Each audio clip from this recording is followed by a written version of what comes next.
Everyone, फेरि पनि स्वागत छ हजुरहरूलाई मेरो अर्को ब्लगमा। सो आजको ब्लग म सुरु गर्दैछु नेपालीबाट।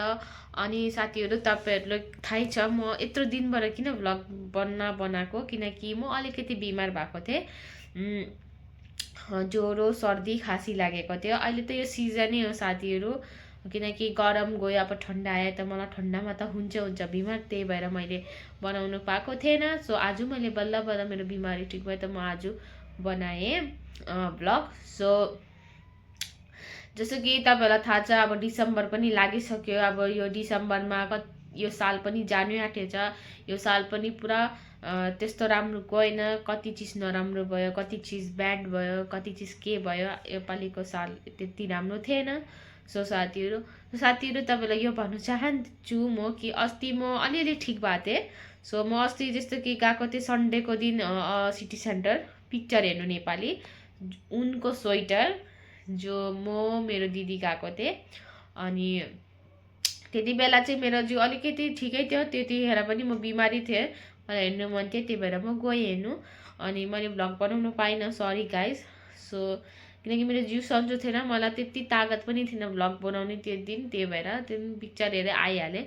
अनि जस्तो म त्यो दिन गएँ अनि मैले आफ्नो लागि के किनेँ साथीहरू, जस्तो कि मैले आफ्नो लागि एउटा स्वेटर किनेँ, मतलब जम्पर जस्तो स्वेटर। सो म तपाईँहरूलाई देखाउँदैछु, अहिले बनिराख्नु होला मेरो ब्लगमा।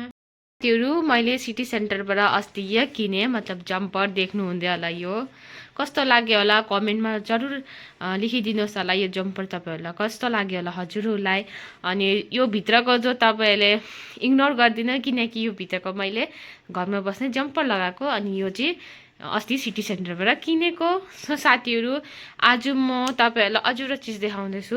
जस्तो कि साथीहरू, म जब 10 क्लासमा थिएँ, अनि 10 क्लासमा जब मेरो फेयरवेल भएको थियो, त मलाई के पाएको थियो 10 क्लासको फेयरवेलमा, म त्यो पनि हजुरहरूलाई आज देखाउँछु। त्यो पनि राख्नु होला मेरो ब्लगमा। त्योहरू जस्तो कि मैले अहिले तपाईँलाई भने कि मलाई 10 क्लासमा मेरो फेयरवेलमा मलाई के पाएको थियो भनेर, मलाई यो पाएको थियो 10 क्लासको फेयरवेलमा। जस्तो कि हाम्रो 10 क्लासमा हामी 3 जना मात्रै थिएँ, म थिएँ, मेरो साथी थियो केटी, अन्त एउटा केटा, हामी 3 जना मात्रै थिएँ साथीहरू। सो के भन्नु, यस्तै छ साथीहरू। अनि यो पाएँ, अन्त खदा लगाइदिनु भयो डाइरेक्टर सर, प्रिन्सिपल म्यामहरूले, सरी प्रिन्सिपल म्याम होइन, सरी प्रिन्सिपल सरले। अन्त साथीहरू, तपाईँलाई अझ एउटा म एउटा चिज देखाउँदैछु। जस्तो कि अस्ति नै कहिले फादर्स डे जब थियो, तब मैले मेरो बाबाले एउटा चिज दिएको थिएँ फादर्स डेमा, जो म आज हजुरहरूलाई देखाउँछु। एउटा मतलब मजाको फोटो दिएको छु मेरो पापालाई, मेरो पापा र मम्मीको मतलब साथमा भएको फोटो दिएको छु बनाएर, अलिकति सानो। सो हजुरहरूलाई देखाउँदैछु म त्यो पनि। सो हेर्नुहोस् होला साथीहरू, देखाउँदैछु। सो जस्तो कि देख्नु हुँदैन हजुरहरूलाई, यो मेरो मम्मी र पापा हो। कमेन्टमा लेखिदिनुहोस् होला कस्तो लाग्दैछ यो फोटो फ्रेम मेरो पापा र मम्माको। अनि धेरै ठुलो दिन पाइनँ, किनकि यति नै थियो, अनि मैले यति नै दिनु सकेँ मेरो मम्मी पापालाई। अनि के गर्नु साथी, यो साल पनि बित्नु आँट्यो। अन्त जस्तो कि साथीहरू, मैले तपाईँलाई अस्तिको जब भ्लगमा मैले भनेको थिएँ तपाईँलाई कि डिसेम्बर 30 तारिक के हो भनेर, जस 30 तारिक हो मेरो बर्थडे। अनि हजुरहरूलाई म यति नै रिक्वेस्ट गर्नु चाहन्छु कि मेरो बर्थडेको दिन हजुरहरूले मलाई बर्थडे विस गर्नुहोस् होला, मलाई धेर सारा आशीर्वाद दिनुहोस् होला। अनि त्यही आशा गर्छु हजुरसँग म।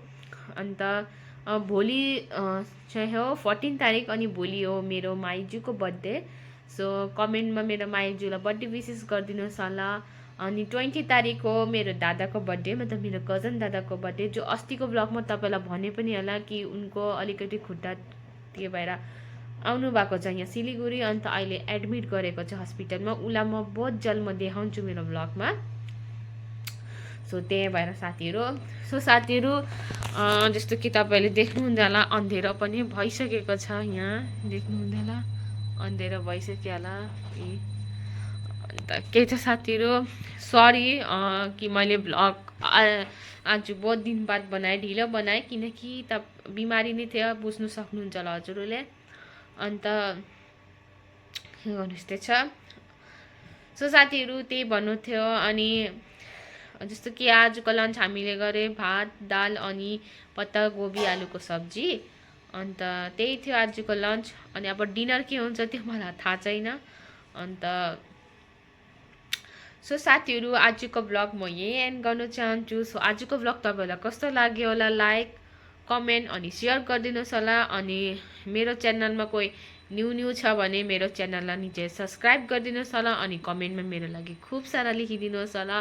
सो म तपाईँहरूलाई भेट्छु अर्को ब्लगमा। सो आजको लागि bye bye guys, see you.